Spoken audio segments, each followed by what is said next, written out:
그러니까 아까 말씀드린 눈 밑 지방 재배치 수술 플러스 늘어진 피부 절제, 이거 하는 거를 이제 하안검 수술이라고 하고요. 그렇게 하게 되면은 늘어져 있는 피부도 같이 잘려 나가기 때문에 훨씬 더 좋은 결과를 낼 수 있고, 대개의 경우는 연세가 좀 있으신 분들은 눈 밑 지방 재배치보다는 하안검 쪽을 추천하는 추세입니다.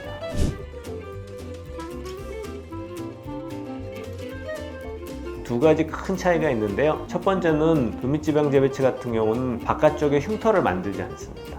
그래서 눈 안쪽, 결막이라 그래서 눈 안쪽, 이쪽 안쪽으로 이제 수술하게 되니까 그게 눈 밑 지방 재배치고, 반대로 하안검 같은 경우는 피부에 절개를 반드시 하기 때문에 바깥쪽에 처음에 흉터가 좀 보이실 수 있거든요. 그래서 그게 첫 번째 가장 큰 차이고, 두 번째로는 하안검 수술하는 경우에는 피부만 절제하는 게 아니라 눈이 뒤집어지거나 기타 문제를 발생시킬 수도 있기 때문에 그걸 예방하기 위해서 하안검 수술하면서 동시에 눈꼬리를 뼈에다 묶어주는 외안각 고정술을 한다든지, 눈 밑에 알륜근이라고 눈을 주변에 둘러싸고 있는 근육들을 뼈에 고정한다든지, 이런 기타 술식이 더 추가될 수 있고요. 그리고 또 하나는 눈 밑 지방 재배치보다 좀 더 광범위한 절제가 되기 때문에 이 아래쪽에 있는 전체적인 지방 조직을 위쪽으로 끌어올려서 이 뺨 쪽에 있는 지방을 재배치해서 훨씬 더 좀 젊은 모양을 만들어 줄 수 있는데, 이게 눈 밑 지방 재배치만으로는 조금 어렵고요.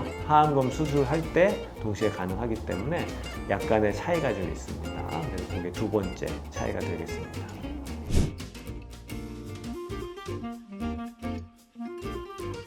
단순히 눈 밑이 꺼져 있는 경우는 오늘 설명했듯이 지방이 나와서 그것 때문에 상대적으로 꺼져 보이는 경우는 눈 밑 지방 재배치가 가능하신데, 눈 밑에는 튀어나온 게 전혀 없이 꺼져 있는 경우도 있거든요. 이런 경우는 눈 밑 지방 재배치나 하안검 수술로 완전히 해결되지는 않을 수 있고요.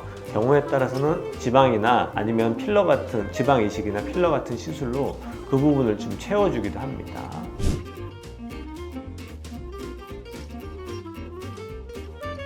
요건 좀 까다롭긴 한데요. 집에서 봤을 때 웃어보시면 크게 웃으셔야 됩니다. 크게 이렇게 웃으시면 피부나 주변의 근육 때문에 그 눈 밑 지방이 튀어나온 게 사라지거든요.